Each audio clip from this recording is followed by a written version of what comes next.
The discussion of the afterlife has been one that has brought about a lot of arguments and confusion in history, as people tend to always wonder, where do I go after I die? Even now, after religion has told us that we either go to heaven or hell, these controversies relating to the afterlife still stand. In today's video, we'll delve into the craziest and most bizarre afterlife theories recorded in history. Number 1.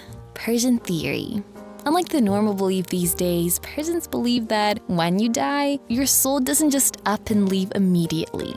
Nope, it hangs around for 3 days before finally making its exit. During those 3 days, your loved ones are busy praying up a storm to make sure your soul doesn't get gobbled up by any evil spirits. And get this, they'd even set up dogs around the body because apparently dogs were like spirit detectors. Their barking was supposed to scare off any unwanted ghosts. But here's where it gets interesting.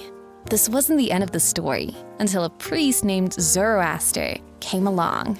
He claimed he had a vision from Ahura Mazda, a big guy in the sky. According to Zoroaster, every person's soul was given to them by Ahura Mazda with a mission to do good. After you die, your soul hangs around for those 3 days, and then Ahura Mazda shows up to see if you've stuck to the plan or gone off the rails. Once that judgment is done, your soul has to cross a bridge, which leads you to one of 4 afterlife destinations, heaven or hell. And that's where afterlife adventure really begins. Zoroaster shared this vision with the king and his council, and they were so impressed they decided to convert. That's how Zoroastrianism got its start.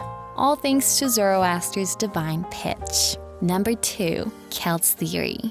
Celts had a whole different spin on the afterlife. Forget the usual heaven and hell setup. The Celts believed in a place called the Otherworld. Yep, you heard that right. A whole other world just for afterlife shenanigans.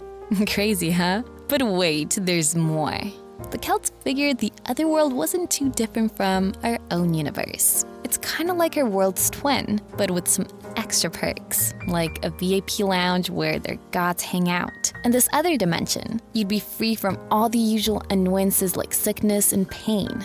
Sounds like a pretty sweet deal, right? But of course, there's a catch. To get into the Otherworld, you had to bring some supplies, food and weapons to be exact. The food was for your everyday afterlife snacking, and the weapons were like your celestial carry-on, keeping you safe in this mystical realm. One of those ancient Greek philosophers, Diodorus Siculus, probably rolling in a celestial hammock right now as I totally butcher his name. He said the Celts believed that souls are immortal and that after a certain number of years, they'd kick off a brand new life in a fresh body. So while you're waiting to shuffle off this mortal coil, your new body is apparently waiting for you in the other world.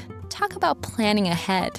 If you found that fascinating, just wait for what's coming next. But before we dive into the next theory, hit that bell icon like you're summoning room service and follow us for more fun. Number 3.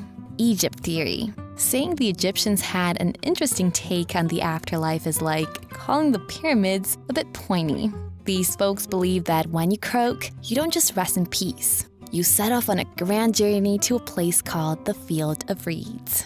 To them, the afterlife was more of a mandatory road trip everyone had to take. So to help out their dearly departed, they'd plaster the walls of tombs with spells and drawings. It's like leaving sticky notes all over the house to remind you where you're headed next. Only these notes were all about navigating the afterlife. According to their belief, once you've left your earthly body behind, your soul checks into the Hall of Truth, where you stand before a panel of gods and judges for your negative confession. It's like a cosmic court where you confess all the bad stuff you didn't do. After that, it's weighing time. Your heart gets placed on a scale against the feather of truth. If your heart's lighter than the feather, congrats, you're off to paradise. If not, well, let's just say Amit, the soul-devouring beastie, is ready for her next meal. This whole setup was the ultimate goal for every ancient Egyptian, living a life so good that it's worth living forever. Number 4. Greek theory. The Greeks, always ahead of the game when it comes to deep thinking, came up with a belief that's both touching and a bit bizarre. They figured that you can keep a loved one alive simply by remembering them. Sweet, right? But here's the kicker. Your afterlife destination depends on how well your loved ones keep your memory alive. According to this theory, if your family and friends remember you fondly, you're in luck. You're probably headed for a pretty sweet afterlife. But if you're forgotten, well, you're stuck wandering the darkest corners of the underworld like you're trying to find your way out of a never-ending haunted house. Seriously, is that even normal? This whole idea reportedly comes from the one and only Plato around the 4th century BCE. But honestly, it feels ancient even by ancient standards. It's a bit of a bummer though. Your afterlife fate doesn't just depend on how good you were, but also on how well you're remembered. So better make sure you're unforgettable, or you might end up in the cosmic lost and found. Number 5, Viking theory. On this chilly side of the continent, where countries like Norway and Sweden reign supreme, they've got some of the wildest afterlife theories you've ever heard.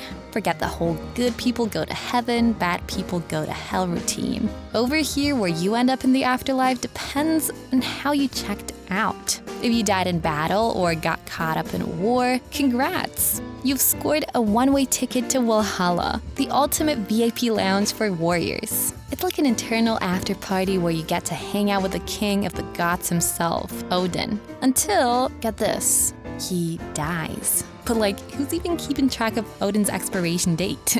But if you meet your end at sea, don't worry, there's a special spot for you too. Welcome to the underwater home of the giantess Ran. It's like an exclusive underwater club, but instead of a bouncer, you've got a giantess deciding who gets in.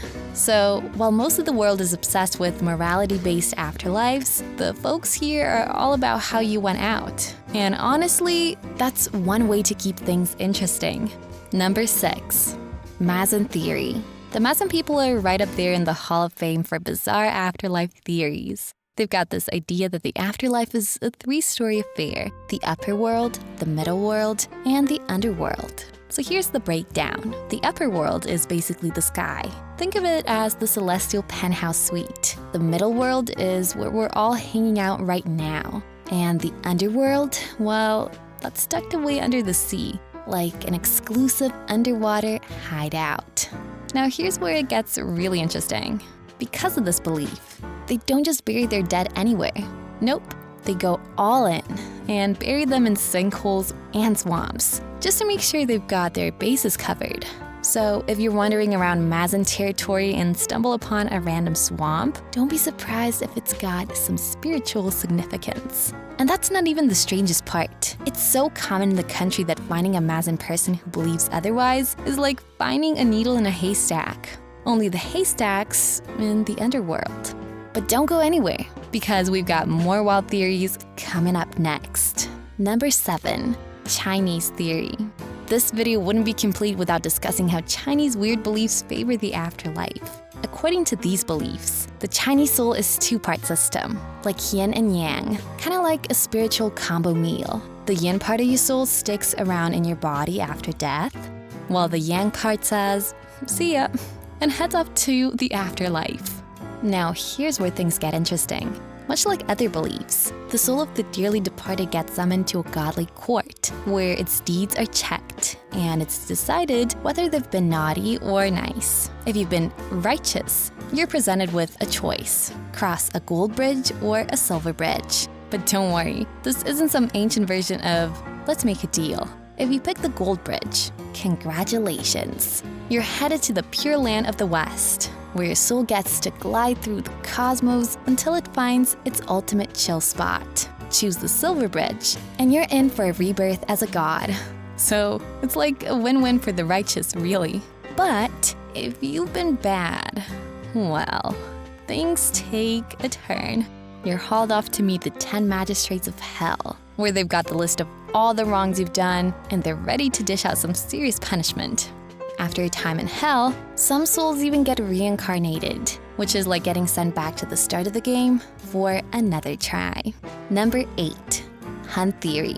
This sect had a pretty out there belief about the afterlife. They thought that living a super righteous life would keep your spirit as balanced as a perfectly brewed cup of tea. They also had a 3-world setup, the underworld, the celestial world, and the tree of the world, which is basically the cosmic Wi-Fi router connecting both realms.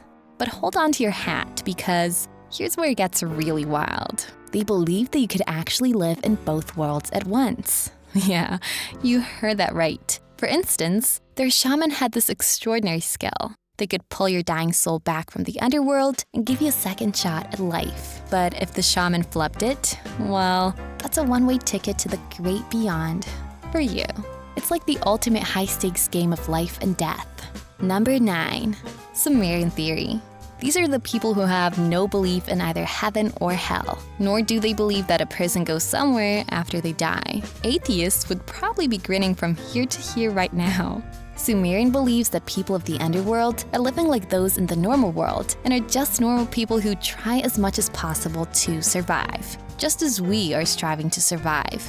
However, they believe that the only gift they can get from the people of the underworld is bitterness. So their dead depended on the living offering and sacrifices for food, and on the other hand, they got protection from their dead.